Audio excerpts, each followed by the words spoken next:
Barchaga salom aziz tinglovchilar. Bugungi suhbatimiz mavzusi shunchaki mavzu emas, balki o'zimiz yashayotganlik, hech qachon ushlab ko'ra olmaydigan, ko'rmaydigan, hidlamaydigan, ammo har soniyada ta'sir his qiladigan bir sir haqida gaplashamiz. Bu vaqt. Hammamiz bilamiz, ertalab uyg'onamiz, ishga shoshilamiz, kechki ovqat qilamiz, yotamiz, soatga qaraymiz, voy allaqachon 5 bo'ldi-ku deymiz, lekin bir soniya o'ylab ko'ring, soatga qaraganingizda aslida nimalar o'lchayapsiz?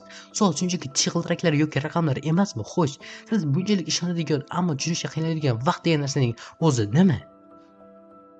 Avvalo shuni bilishimiz kerak. Fiziklar va faylsuflar vaqtni ikki xil tushunishadi. Biri obyektiv vaqt, ya'ni soatni o'lchaydigan vaqt, ikkinchisi subyektiv vaqt, ya'ni bizning miyamiz his qiladigan vaqt. Misol uchun siz eng yaqin do'stingiz bilan suhbatlashganingizda 3 soat qanday o'tib ketganini sezmay qolasiz.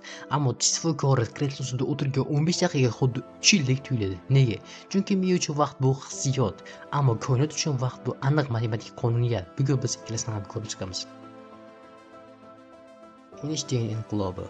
Vaqt mutlaq emas. 1915-yilda bir kishi dunyoni larzaga soladi. Uning ismi Albert Einstein. Ungacha odamlar vaqtni hamma joyda bir xil o'tadigan o'zgarmas daryo deb bilishardi. Einstein esa yo'q, vaqt egiluvchan, u cho'zilishi yoki siqilishi mumkin dedi. Buni tushunish uchun juda oddiy misol keltiraman. Tasavvur qiling, ikkita egizak aka bor, ular teng. Biri yerda qoladi, ikkinchisi yorug'lik tezligiga yaqin tezlikda harakatlanadigan kosmik kemada sayohatga chiqadi. Yerda 10 yil o'tadi. Kosmik kemada egizak qaytib kelganda u atigi 5 yoshda katta bo'lgan bo'ladi. Ya'ni u o'z ukasidan yosh ko'rinadi. Akasi esa 10 yil yashagan yerda. Lekin uka 5 yoshda. Tasavvur qiling, bu ertaga emas, bu nisbiylik nazariyasi, haqiqiy ilmiy fakt. Buni olimlar sun'iy yo'ldoshdagi soatlar bilan tasdiqlashgan. GPS tizimlari har kuni bu vaqtni faktni hisobga olmasa, telefoningizdagi xarita sizni to'g'ri yo'lga boshlay olmasdi. Ya'ni tezlik oshgan sari vaqt sekinlashadi. Xo'sh, buni qanday tushunish mumkin? Tasavvur qiling, siz poyezdda ketyapsiz va shiftga qarab turgan lazer nurni yoqdingiz.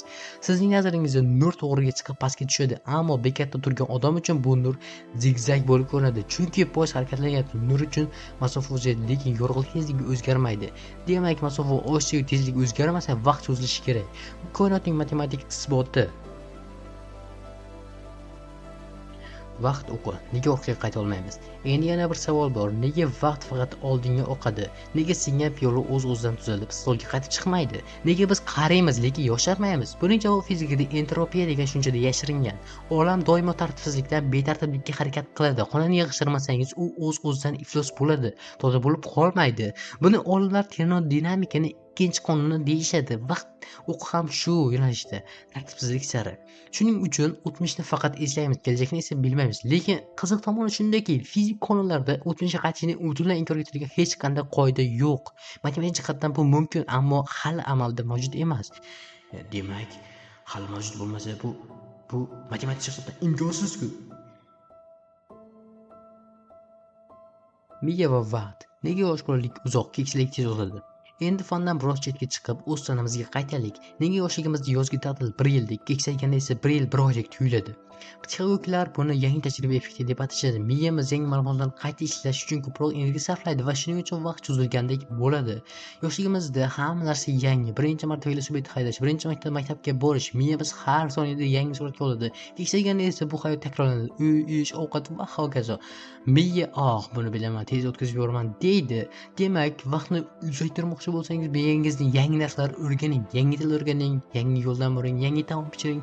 Miya yangi rasm olish uchun vaqtni cheklashadi. Bu haqiqiy ilm.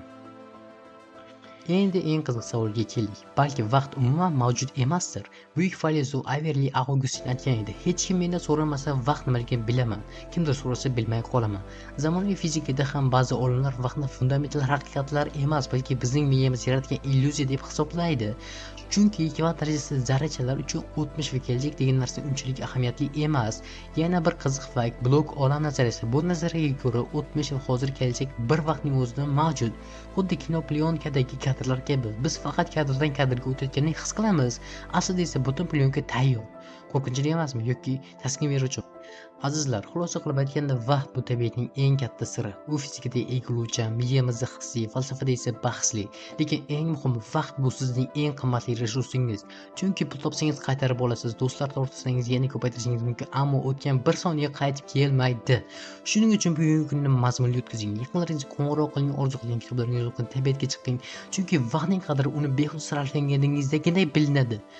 Agar bu suhbat sizga yoqqan bo'lsa, kanalga obuna bo'lishni, do'stlaringizga ulashishni unutmang. Izohlarda yozing, siz uchun vaqt qachon eng sekin o'tadi yoki eng tez o'tadigan paytingiz qaysi? Keyingi suhbatgacha vaqtingizni xayrli o'tsin.